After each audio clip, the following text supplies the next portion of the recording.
За ингээд сайн байцгаана уу? Намайг цэрэн дээр цэцгээ хийдэг. Москвагийн эрчим хүчний их сургуульд аспирантаар суралцдаг. За энэ удаагийн бичлэгээрээ Оросын албаны улсад суралцж байгаа нийт оюутан залуустай ЕРПО хэрхэн авах вэ гэдэг талаар юм бяцхан зөвлөмж мэдээлэл хүргэе гэж шийдсэн юм аа. За тэгээд ЕРПО гэж яг юу юм бэ? Юунд хэрэгтэй юм бэ гэхээр ерөнхийдөө бол төр оршин суух иргэний одоо сертификат буюу баримт бичиг гэж ойлгож болно. Оросын албаны улсын нутаг дэвсгэр дээр.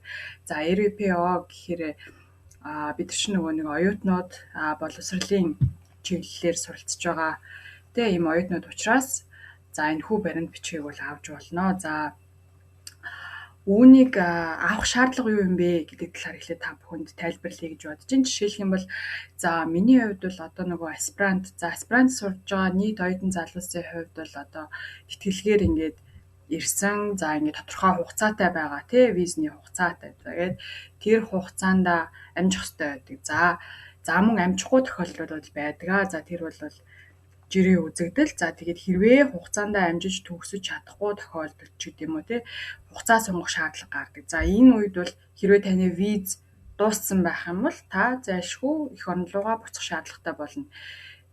За тэгэхээр ЕРПО хэрвээ танд байвал та төгсснөөс хойш 6 сарын хугацаанд бол Оросын албаны нутаг дэвсгэр дээр байх боломжтой буюу виз чинь одоо нөгөө тэтгэлийн виз чи хизээ дуусчихна. За тэрнээс хойш бол 6 сарын хугацаанд бол байх боломжтой болно гэсэн үг. Тэгэхээр бол би зөвлөх гээд байгаа юм гэх юм бол ер нь бол аспирантад суралцж байгаа шинээр илсэн суралцж байгаа оюутны байвал хөөцөлтүүд илүү зүгээр.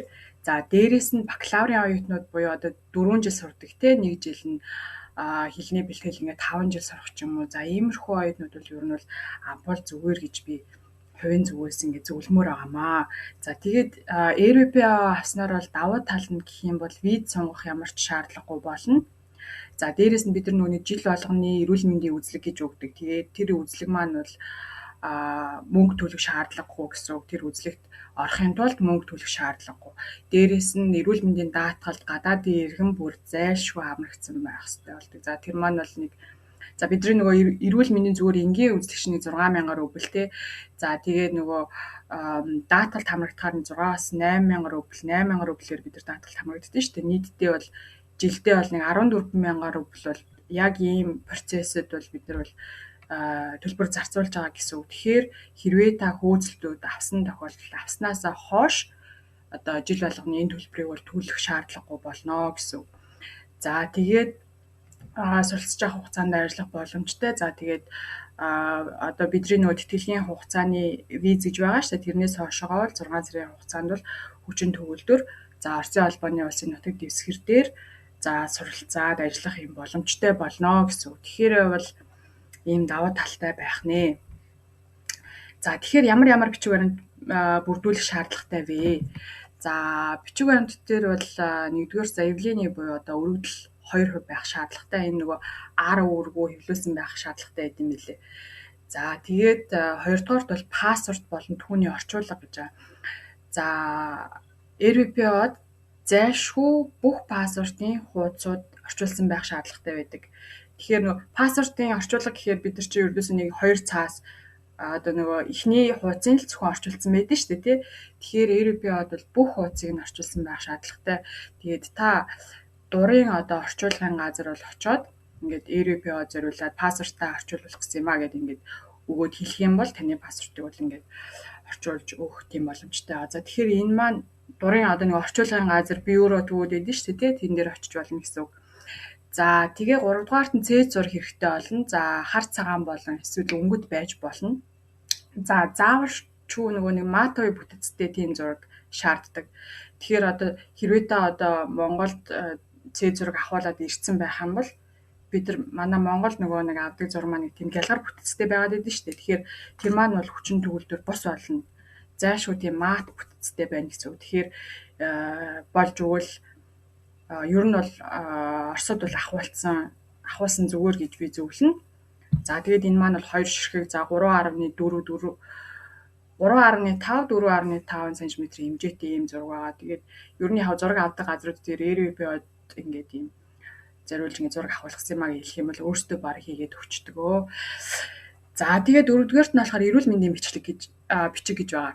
За бид нар ч нөгөө угаасаа л жил болгон гадаад оюутнууд эрүүл мэндийн үзлэг зайлшгүй хамрагдсан байх ёстой гэдэг нөгөө үзлэгтэй хамрагдаад 3 өнгийн цаас аваад байгаа шүү дээ, тий. Тэр бичиг маань л гэсэн үг. За тэгвэл энэ дээр бол зөвхөн хоёр газар бол одоо хүчин төгөлдөр байдаг. За тэрийг бол би дараагийн слайдн дээр та бүхэнд хэлнэ. За тэгээд шилжилт хөдөлгөөний бичиг буюу миграционная карта хэрэг болно. За угаасаа бүх оюутнуудад байгаа тий. За дараагийнх нь гэмт хэрэгт холбогдож байгаагүй тодорхойлт. За энийг бол ийм Монголиас бүгдээрээ авчиж болно. За миний хувьд бол ийм Монголиас аваад элчин сайдын яам дээр очиод нөгөө Справка гаргуулад авчиж ирсэн. За энийг үндэслээд Справка хийгээд өгөөч гэд. Тэгээд тэр маань бол ер нь хүчин төгөлдөр ингээд ашиглаад явж болж исэн. Та бүхэн тэгж болно. Эсвэл ийм Монголиас авсан бол зайлшгүй Орос орчуулга хэрэгтэй гэсэн үг. За тэгээд дараагийнх нь болохоор их сургуулийн бичиг баримт шаарддаг. За нэг сургуулийнхаа ер нь гадаад харилцааны алба дээр очиод би ингээд RVPO авах гэсэн юм аа. Надад ингээд сургуулиас бичиг баримт хэрэгтэй гэсэн ингээд хэлэх юм бол өөртөө мэдж байгаа. Та нарт нэг 3 бичиг баримт өгнө. За тэр маань бол таны одоо сургуульд илсэн бичиг баримт. За дээрээс нь ихтэй сургуультай байгуулсан гэрээ. За тухайн боловсролын байгууллагч нь бол одоо магадлалыг дэмжлэгдсэн тийм гэрчлэгээ гэдэг ингээд ийм 3 бичиг баримт бол танд өгнө. За тэгээд улсын тэмдэгтийн хураамж төлсөн баримт. За энийг бол Сахараваа дээр очиод тэнд нь бол шууд ингээд төлчдөг. Тэндээ ингээд төлчж болно. Тэндээс төлөөд одоо баримтаа авсгачна гэсэн үг. За тэгээд ерөнхий бүрдүүлэх бичиг баримтууд нь эднэр байна. За тэгээд хэрхэн яаж эхлэх вэ гэдэг дээр та бүхэн бас нэг мэдээлэл өгье. За ерөнхийдөө ингээд RVPO хөөцөлдөж байгаа тохиолдолд нэг 6-7 удаа ер нь ингээд буцдаг. За энэ нь бол ер нь бол бараг л хэвийн үзэгдэл болсон байдаг. Тэгээд би болохоор яг нөгөө найзууд маань ингээд зөвлөөд маш сайн ингээд зөвлөх найзуудтай байсан учраас нэг 4 удаа явсан. Дөрөвт удаага бол бас нэг жоохон хэрэггүй явсан байдیں۔ Тэгээд за тэрийг та нарт бас хэлж өгнө. За тэгээд за тийм учраас аль болох явдал багтай та бүхэн одоо ингээд авахд ийм боломжтой байх одоо нөгөө нэг маршрут гэж байгаа. Тийм маршрутын талаар та нарт нэг мэдээлэл хүргэе гэж бодож байна.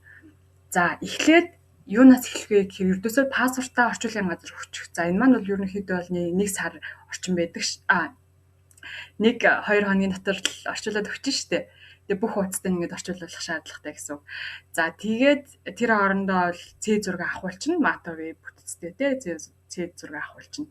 За гэмт хэрэгт холбогдож байгаагүй гэсэн бичгийг бол зүгээр дурын та шууд Mongolia руу ороод ингээ хэвлээд за тэрийг бол одоо элчин сайдын яам дээр очиод өгөөд Справка гаргуулт юм уу эсвэл орчуулалт юм уу тэгээд ингээд авчна гэсэн үг. Справка бол болж илээ шүү. Тэгэхээр тэгээд авчиж болно. За дараагийнх нь болохоор эрүүл мэндийн бичиг. За энэ дээр би нөгөө нэг анхаарах хэрэгтэй зөвхөн 2хан газар л боломжтой гэж хэлсэн шүү дээ. Тэгэхээр энэ дээр нэг нь болохоор Ленинский проспект боломжтой, нөгөөх нь Сахаравад боломжтой. За тэгээд Сахараа бол жоохон хол санагдсан учраас би Ленинский проспект дээр очиод нөгөө эрүүл мэндийн бичгийг авсан. Тэгээд энээр нөгөө нэг эхлээд эрүүл мэндийн бичиг хэрэгтэй л гэснээс яг хаана өгснгийг нь бол нөгөө мэдээлэл байхгүйсэн учраас би энэ хуучин байсан бичгээ авч яваад ингээд бутсан. Тэгэхээр тийм бас байдал гарахгүй үндсэн дээр та хэрвээ Ленинский проспектын D17 гэдэг энд өгсөн бол таны хувь хүчин төгөлдөр байх нь хэрвээ өөр газар өгсөн бол зайлшгүй энэ юм уу эсвэл Сахараваа дээр өгсөн байх шаардлагатай болно. За би Сахараваа бичээг байна. За ийм зөвхөн 2 газар л хүчин төгөлдөр байдаг шүү. Энэ дээр анхаараарай. За эрүүл мэндийн бичиг авахтаа тий эрүүл мэндийнхаа үзлэгт орохдоо эхлээд энэ газартаа заавалчгүй нөгөө нэг цагаа аваарай. Би нөгөө цаг авахгүй очсон. Тэгтээ яг уу тэгээд үзлэгтэй хамрагдсан ч гэсэндээ ер нь зайлшгүй цаг авах шаардлагатай шүү гэдгийг бол ер нь бол ингээд сануулж илээ. Тэгэхээр оюутнуудтай зөвлөхөд бол зайлшгүй цаг аваад очиорой. Тэгээд эрүүл мэндийн үзлэгтэй хамрагдаарай. За эрүүл мэндийн үзлэг хамрагдсны дараа нэг ойролцоогоор 7 орчим хоногийн дараа эрүүл мэндийн чинь бичиг бол бэлэн болдог. За үүний дараа би нөгөө сургуулийнхаа бичиг оруулаг байна. За эдгээр бичгүүдийг авсны дараа та сургуулиасаа бичиг авал зүгээр ягаад тэгэхээр нөгөө сургуулийн бичиг чинь 1.5 30 хоногийн дотор биш 45 хоногийн дотор хүчинтэй хугацаатай байдаг ч үлээ нэг тийм хугацаа байдаг.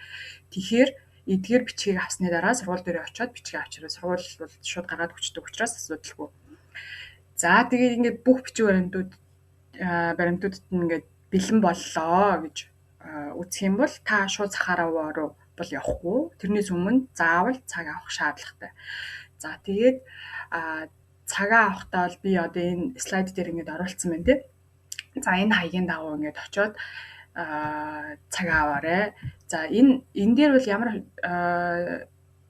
учир шалтгаанд очиж байгаа юм бэ гэхээр энэ дээр ингээд таны бүх бичиг бүрдүүлсэн бичиг баримтууд чинь бүгднийг ингээд мэргэжлийн нөгөө конспектээр шалгаад тэгээд хэлдэг. Хэрвээ боломжтой бол за хизээ цагаа авах уу гэдэг ингээд цагаа товлоод цагийнхаа дагуу очно гэсэн үг. За тэгэхээр цаг авахаа мартав. Тэгээд энэ цаг авах газрыг бол ингээд оруулчлаа.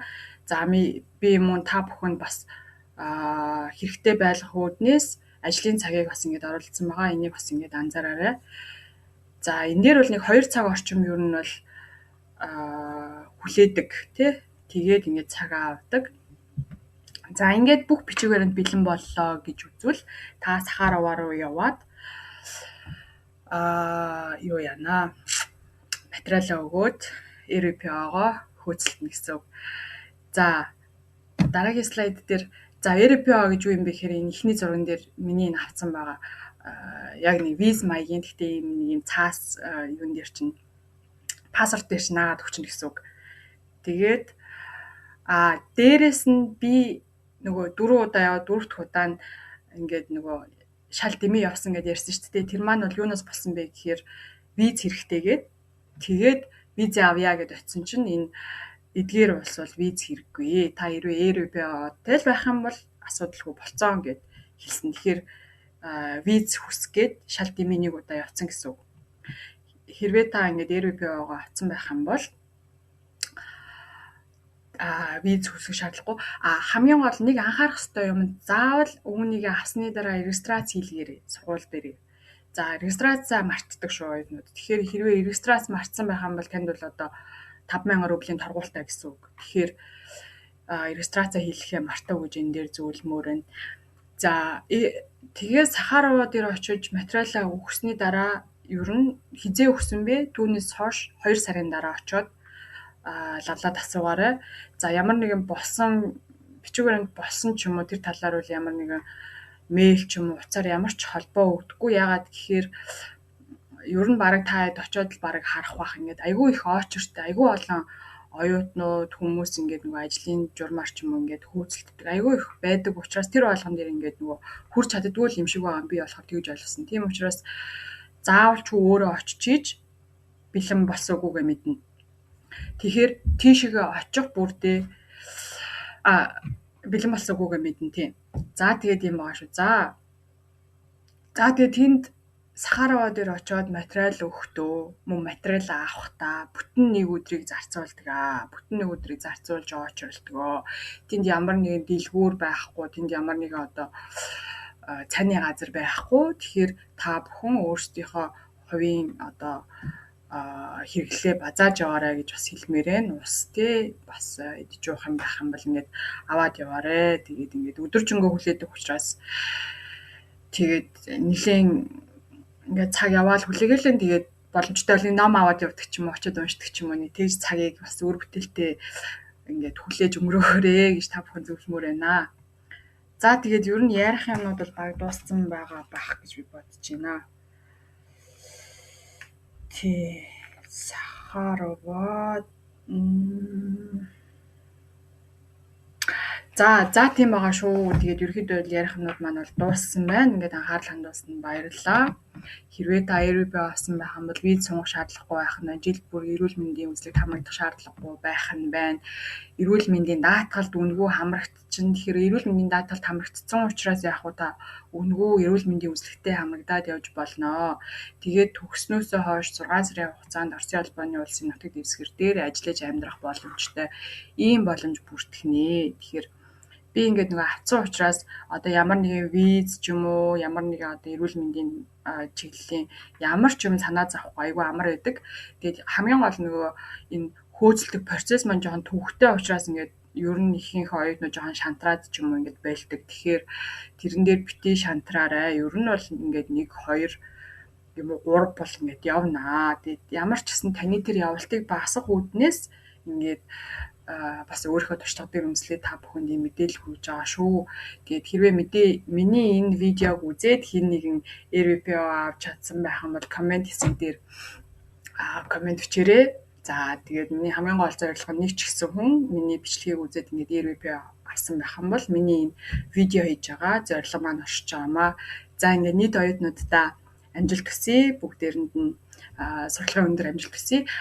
Тэгээд хэрвээ бас нэрээ асуулт байх юм бол би доор Facebook болон Instagram ингээд хаягаа оруулчихъя. Та бүхэн ингээд хувь чатаар бас ингээд асууж зөвлөгөө мэдээлэл авч болно. Нэг зүйл мартсан байна. За би нөгөө нэг Москвад сурдаг учраас яг Москвад байгаа хаяг байршил одоо юу гэдэг те тэр талаараа ингээд ярьчихлаа. Тэгэхээр бусад одоо нөгөө хотуудад байгаа оюутнууд байх юм бол өөртөө хайж үзээд те хаана одоо энэ газрууд байна гэдгийг бол хайж үзээрэй. За тэгээд ерөнхий нийт ингээд бичиг баримт бүрдүүлэлт ер нь явуулцвал яг адилхан учраас бол та бүхэн бол хэрэг болох хаа гэдэгт найдаж байна. За ингээд анхаарлаа хандуулсанд баярлалаа. Бүгдэнд нь амжилт хүсье.